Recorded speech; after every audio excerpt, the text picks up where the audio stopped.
அன்புள்ள தில்லை திருவின் துணுக்கு தோரணங்கள் ரசிக பெருமக்களுக்கு வணக்கம். இன்றைக்கி உலக மக்கள் தொகை தினம், வேர்ல்டு பாப்புலேஷன் டே. ஒரு ஃப்ரேஸ் படித்தேன் ஒரு ஹோட்டலில், 8 billion population is there in the world, but still we are loading அப்படின்னு போட்டிருந்தது. லோடிங்னா இந்த மெயில் எல்லாம் லோட் பண்ணுவோமே, அதேமாரி அர்த்தம் அது லோடிங்னு. அப்போ இதில் நம்ம புரிஞ்சிக்க வேண்டியது என்னென்னா, உலக மக்கள் தொகை ஒரு பக்கம் பெருகிட்டே இருக்குது, இன்னொரு பக்கம் அதுக்கு உண்டான உணவுப் பொருட்களுடைய உற்பத்தி ரொம்ப குறைஞ்சி போச்சு. தொழிற்புரட்சின்னு எல்லா நாடுகளும் தொழிலில் தான் இருக்குது.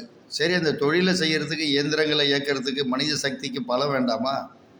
அவள் சாப்பிட்றதுக்கு ஆகாரம், உணவுக்கெல்லாம் எங்கே போகிறது?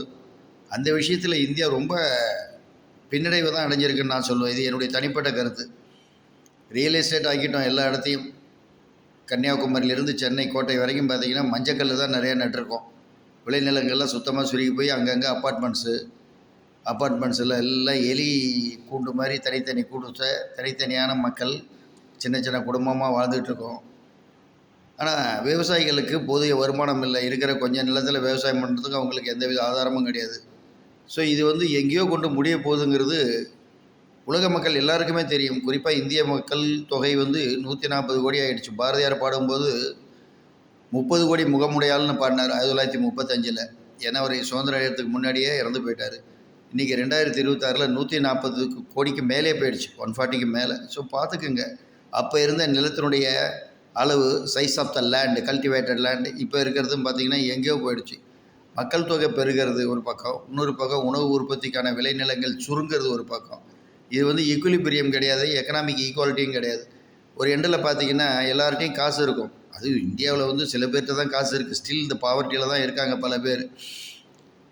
60% of the people middle class. அதில் 50% 45% பிலோ பாவர்ட்டி லைனில் இருக்காங்க, பிபிஎல்னு சொல்லுவோம். ஸோ இப்படியெல்லாம் பார்த்திங்கன்னா அனாலிசிஸ் பண்ணிகிட்டே போகலாம்.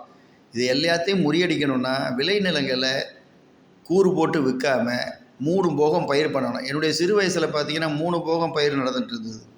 அதாவது ஒரு போகம் நெல், இன்னொரு போகம் உளுந்து, இன்னொரு போகம் பணப்பயிர்னு சொல்லக்கூடிய பருத்தி. இதேமாரி நெல், உளுந்து, பயிர், அதாவது பருத்தி.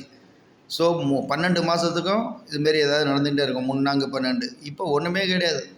எல்லா மாதமும் மஞ்சள் கல்லுக்கு பெயிண்ட் அடிச்சுக்கிட்டு இருக்கான் ஒருத்தன். இன்னொருத்தன் ஒரு கொட்டாயை போட்டுட்டு ஸ்கொயர் ஃபீட் 600, 300, 400ங்கிறான். இப்போ போக பார்த்தா புதைக்கிறதுக்கு எரிக்கிறதுக்கு சுடுகாடே இருக்காதுக்குள்ளே இருக்குது. புதைக்கிறதுக்கு சுடுகாடு இருக்காது, எரிக்கிறதுக்காக அங்கங்கே மிஷினை போட்டு பாய்லர் மாதிரி உள்ளே தள்ளி போடலாம். கிராமங்களில் சாஸ்திர முறைப்படி எரிக்கிறதுக்கு கூட சுடுகாட்டுக்கான இடங்கள் கூட கம்மியாகிடும் போல இருக்குது. புதைக்கிறதுக்கும் ரொம்ப கம்மியாகிடும் போல இருக்குது. அதனால் பாப்புலேஷன் டேலையாவது நம்ம கொஞ்சம் சிந்திக்கணும். உலக மக்கள் சிந்திக்கிறாங்களோ இல்லையோ, இந்திய மக்கள் சிந்திக்கணும். பழையபடி விவசாயத்துக்கு முன்னுரிமை கொடுப்போம், விவசாயிகளுக்கு ஆதரவு கொடுப்போம். நான் என்னடா விவசாயத்தை சப்போர்ட் பண்ணுறேன் பார்க்காதீங்க. எல்லோரும் சென்னையில் இருக்கோம், பெரிய பெரிய நகரங்களில் இருக்கோம். அங்கே யாருமே இல்லை. அவன் என்ன பண்ணுவான்? உர விலை எங்கேயோ போயிடுச்சு, நீராதாரம் கிடையாது. அதையும் மீறி 25 கிலோ பேக் ஆந்திராவிலேருந்து வந்தது வாங்கி சாப்பிட்டுட்ருக்கோம். இன்றைக்கி அப்படி இப்படின்னு நல்ல அரிசி, புழுங்கரிசி பார்த்திங்கன்னா 75 ரூபா ஒரு கிலோ. ஆனால் அதை வெடித்து சாப்பிட்றதுக்கு வாய்க்கிட்ட கொண்டு போனால் மூக்கில் ஸ்மெல்லே வரமாட்டேங்குது. 1970, 74, 75, 80லலாம் புழுங்கரிசி சாதத்தை வீட்டில் வெடித்து தட்டில் போட்டு பிசைஞ்சு சாப்பிட்டா அவ்வளோ மணக்க இருக்கும். எனக்கு தெரிஞ்சு ஒரு படி அரிசி 1 ரூபா 10 பைசாவுக்கு வாங்கியிருக்கேன். இன்றைக்கி அதே இது 1 கிலோ அரிசி 75 ரூபாய்க்கு வாங்குறேன். எங்கேயோ போயிடுச்சு.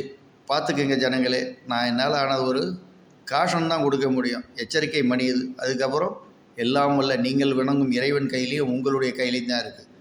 மற்றும் ஒரு காணொளியில் மற்றும் ஒரு நல்ல செய்தியோடு மீண்டும் உங்களை சந்திக்க விளைகின்றான் இந்த தில்லை திரு. நன்றி, வணக்கம். நாமெல்லாம் குடியோர்க்கு நமனை அஞ்சோம், எல்லோரும் இன்புற்றிருக்க வேறொன்றும் அறியேன் பராபரம் வேண்டாம். வாழ்க வளமுடன். Wishing you all the best.